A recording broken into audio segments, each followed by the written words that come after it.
Welcome back. Persons living with disabilities in Kilifi County have called on the National Council for Persons with Disabilities to waive the 500 shilling fee levied for assessment and registration. They say many PWDs could not afford the fee, a factor that had led to low registration and thus denying them the benefits such as tax exemption, among other privileges.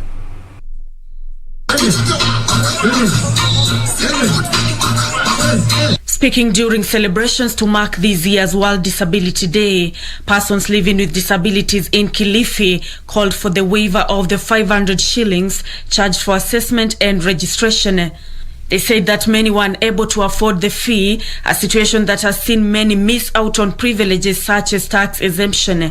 Hii fee ya 500 iondolewe, alafu wafikiwe kule nyanjani, wafanyiwe assessment, wapate kadi. Ile kadi ndio inaweza mtu akagundulika kwamba yeye anahitaji ile 2000 ya Inua Jamii. Anaweza pata pia tools for trade kwa wale ambao ni walemavu wenye ujuzi. Na pia vile vile tax exemption na waivers kwa wale ambao wanafanya biashara. Kila mwaka ikifika mwezi wa 6 wa 7, budget huwa inapangwa. Sisi kama walemavu huwa tunawekewa pesa, lakini zile pesa zinaregea, na sijui tatizo huwa ni nini. Tatizo ni kuwa wale tuliowapatia nafasi ya kutushughulikia hawana passion ya hiyo kitu ama nini. Kwa sababu ukiangalia tuliwekewa milioni 10 miaka mitatu, milioni 10 inachukuliwa inaregeshwa. Kilifi County has at least 20,000 people living with disabilities, with only half of the number said to be receiving the government stipend of 2,000 shillings every month. Meanwhile, the government has been urged to widen the social protection and cash transfer program to include those with minor forms of disability. Kiambu Chief of Staff Gibson Mburu is appealing to the county assembly members to come up with a bill that would create a directorate of people abled differently so that they can have one of their own advocate for their rights. Any child or any person who is abled differently may at one point or another require assistance from another person, a caregiver, a parent or something. So it is good we consider transferring some cash to these families throughout the republic.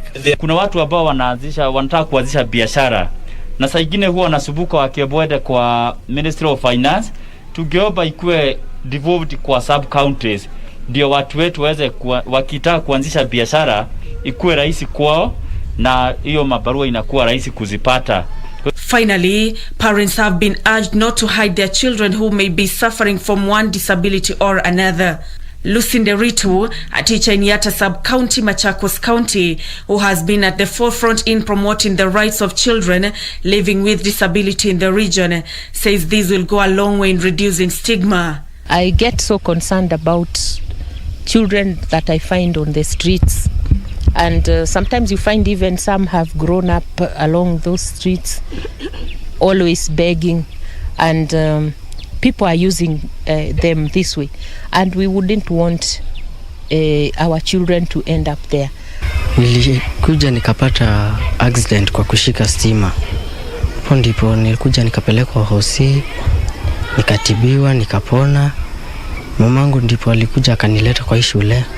Na hurumianga watu tu ndio anapenda kuwa daktari ndio nikuwa na watibu huko. Pia naonanga hizo nguo zenye wamevaa za white zikiwa smart sana. Ningependa siku moja nijione kama nimevaa hiyo nguo ya white. Nasio Kware.